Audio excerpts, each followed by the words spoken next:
তোমার সময়টা এত কম, তুমি আসরের সময় মাত্র আছো, একটু পরে কিন্তু সূর্য ডুবে যাবে। তোমার জীবনটা আসরের মতো, একটু পরে কিন্তু তোমার মাগরিব চলে আসবে।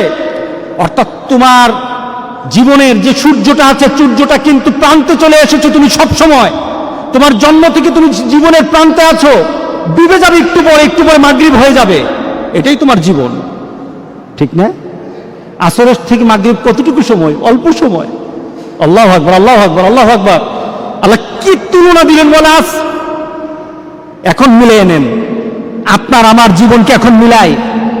আল্লাহ বলছেন ইন্নাল ইনসানা লাফি খুসর। প্রত্যেকটি মানুষ, প্রত্যেকটি মানব, ইনসান বলা হয়েছে, হিউম্যান কাইন্ড, প্রত্যেকটি মানুষ আল্লাহ বলছেন ক্ষতিগ্রস্ত, সবাই ক্ষতির মধ্যে আছে। আল্লাহ বলেন না, আমার কিছু কিছু বান্দাকে আমি কিন্তু ক্ষতির মধ্যে ফেলে দেব না। আমরা কি পড়তে চাই বলেন তো দেখি? আমরা কি পড়তে চাই যে আল্লাহ বলেছেন আমার কিছু বান্দাকে, তার জীবন, তার যৌবন, তার জীবনের সকল কর্ম, তার আখিরাতকে আমি ক্ষতিগ্রস্তের মধ্যে ফেলে দেব না। আল্লাহু আকবার বলে, আমি তাকে ক্ষতি করব না, দুনিয়াতে ক্ষতি করব না, আখিরাতে তার ক্ষতি হবে না।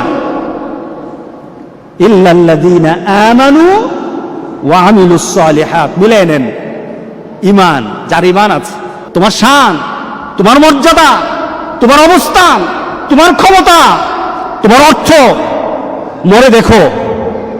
তুমি যদি নিজের জীবনকে মূল্যায়ন করতে না পারো, আল্লাহ যেটা বলেছেন ইল্লাল্লাযীনা আমানু, যদি ঈমানদার না হয় মরো, তুমি কতটুকু ক্ষমতা, তোমার কতটুকু অর্থ, তোমার কতটুকু গাম্ভীর্যতা, তোমার কত মর্যাদা। ফেরাউন, সাদ্দাত, নমরুদ তো দুনিয়াতে থাকতে পারে নাই। কথা ঠিক আছে কিনা বলেন? ফেরাউন, সাদ্দাত, নমরুদ তো দুনিয়াতে নাই, আছে নাকি? ফেরাউনের বাড়ি আছে, সাদ্দাতের বাড়ি আছে, সম্পদ ছিল কিনা বলেন? সবই তো ছিল, কিন্তু তারা কি লাভবান না ক্ষতির মধ্যে আছে? ক্ষতির মধ্যে আছে। আল্লাহু আকবার, আল্লাহু আকবার। ইল্লাল্লাযীনা আমানু, যারা ঈমানদার, আল্লাহ বলেন তার কোনো ক্ষতি হবে না।